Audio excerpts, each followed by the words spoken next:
Barrister কামালের নির্দেশনায় শাহরাস্তিতে ধানের শীষের পক্ষে ভোট চেয়ে ঘরে ঘরে ৩১ দফা লিফলেট বিতরণ। বিশেষ প্রতিনিধি মোহাম্মদ শাহাবুদ্দিনের রিপোর্টে দেখুন বিস্তারিত।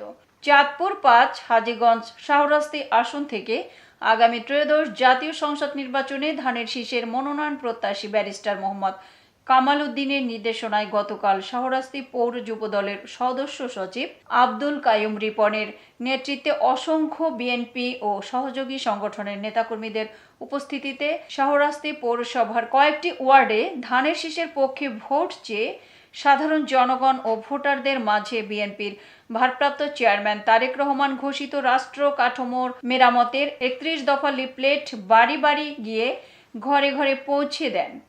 এ সময় বিএনপির নেতাকর্মীরা মিছিল ও স্লোগানে বলেন, তরুণ প্রজন্মের প্রথম ভোট ধানের শীষের পক্ষে হোক। এতক্ষণ সঙ্গে থাকার জন্য ধন্যবাদ। i1 টিভি নিয়মিত আপডেট পেতে ভিজিট করুন আমাদের ওয়েবসাইট, ফেসবুক, ইনস্টাগ্রাম ও ইউটিউব চ্যানেলে।